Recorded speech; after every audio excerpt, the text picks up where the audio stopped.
Hello student, स्वागत है आपका अपने YouTube channel study with Gaurav sir में।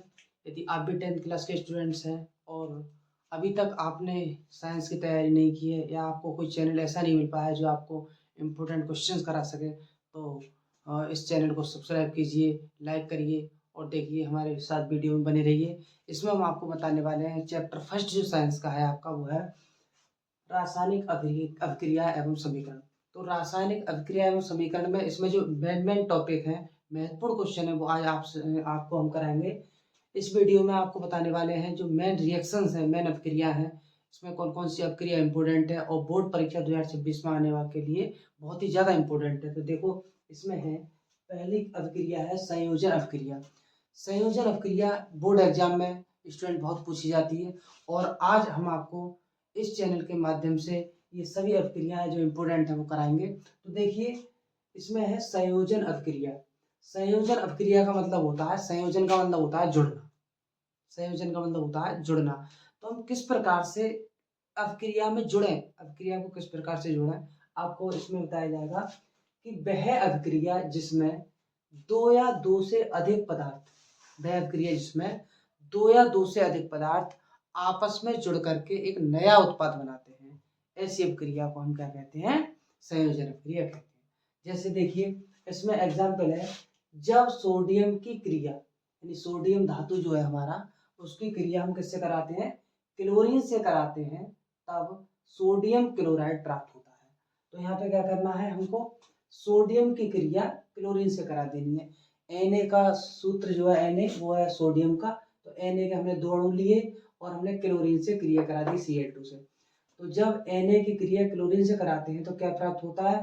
तो यहाँ पे Na सोडियम के दो अणु हैं, या क्लोरीन पे भी दो अणु हैं, तो आगे लगा देंगे दो, NaCl, सोडियम क्लोराइड के दो अणु प्राप्त होते हैं। नेक्स्ट अभिक्रिया हमारी है वियोजन अभिक्रिया। वियोजन का मतलब होता है टूटना या अलग होना।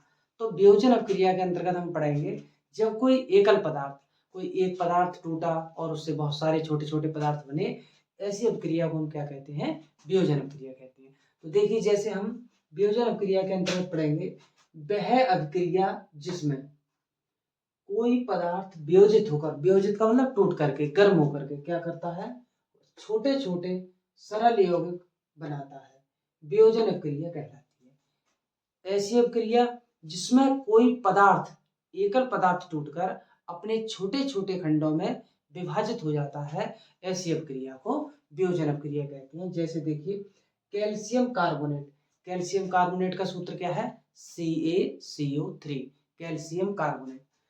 कैल्शियम कार्बोनेट वियोजित होकर, वियोजित का मतलब टूट करके, अपघटित होकर के क्या बनाता है? कैल्शियम ऑक्साइड, कैल्शियम ऑक्साइड बनाता है और दूसरा कार्बन डाइऑक्साइड गैस बनाता है। ऐसी अभिक्रिया वियोजन अभिक्रिया कहलाती है। तो देखो, सबसे पहले हम क्या करेंगे, इसका फॉर्मूला लिख लेंगे कैल्शियम कार्बोनेट का। तो CaCO3 कैल्शियम कार्बोनेट का सूत्र है। इसका हम अपघटन कराएंगे, इस पदार्थ को गर्म करेंगे तो क्या प्राप्त होता है? तो देखो, यहाँ से Ca कैल्शियम और एक ऑक्सीजन हम यहाँ से ले लेंगे, तो Ca और एक ऑक्सीजन यहाँ से ले लेंगे तो बना लेंगे CaO, कैल्शियम ऑक्साइड। अब क्या बचा? यहाँ से कार्बन बचा और ऑक्सीजन के तीन अणु हैं, एक यहाँ पे हमने ले लिया, तो कितने बचे? दो। तो यहाँ पे हो जाएगा CO2, कार्बन डाइऑक्साइड गैस प्राप्त होती है। ऐसे नेक्स्ट अभिक्रिया हमारी आती है विस्थापन अभिक्रिया। विस्थापन का मतलब होता है, जैसे आपने देखा होगा कि एक व्यक्ति बहुत ही स्ट्रांग है और दूसरा बहुत ही वीक है।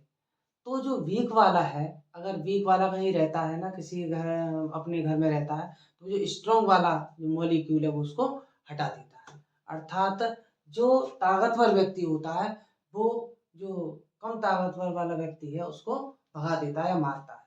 तो देखो, इसमें बताएंगे विस्थापन अभिक्रिया, वह रासायनिक अभिक्रिया जिसमें किसी यौगिक के अणु, कोई कंपाउंड है, कोई यौगिक है, उसके अणु के स्थान पर कोई दूसरा अणु आ जाता है, विस्थापन अभिक्रिया कहलाती है। एक ऐसी अभिक्रिया जिसमें एक यौगिक के स्थान पर कोई नया दूसरा यौगिक आकर के जुड़ जाए, तो ऐसी अभिक्रिया को क्या कहते हैं? विस्थापन अभिक्रिया कहते हैं। जैसे आयरन की क्रिया, आयरन कहते हैं लोहे के लिए, आयरन की क्रिया कॉपर सल्फेट से कराने पर क्या प्राप्त होता है, कॉपर विस्थापित हो जाता है। देखो सक्रियता श्रेणी में हमने आपको बताया था कि जो Fe है आयरन, उसका स्थान हाइड्रोजन से ऊपर है और सक्रियता श्रेणी में हाइड्रोजन से जिन तत्वों का स्थान नीचे है वो कम क्रियाशील है।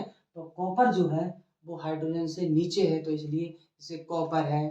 और हमारा Au है गोल्ड, और Ag है चांदी, मरकरी है। तो ये तत्व जो है हाइड्रोजन से नीचे है, ये कम अक्रियाशील तत्व हैं, कम क्रियाशील तत्व हैं। तो Fe का मतलब होता है आयरन। आयरन की क्रिया किससे कराते हैं, कॉपर सल्फेट से कराते हैं। ये किसका सूत्र है, कॉपर सल्फेट का। ये कॉपर सल्फेट।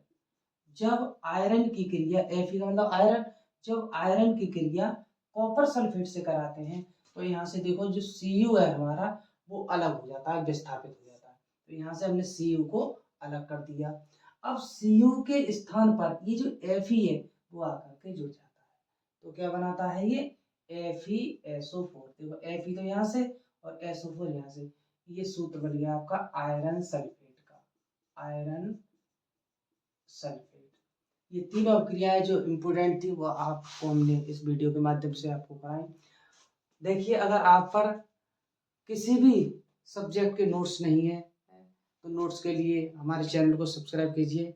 नोट्स मिलेंगे, फुल नोट्स मिलेंगे, PDF मिलेंगे।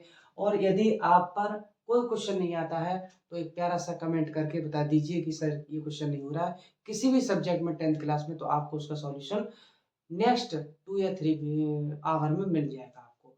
ठीक है, धन्यवाद। मेहनत करिए, पढ़ाई करिए और एग्जाम में अच्छे मार्क्स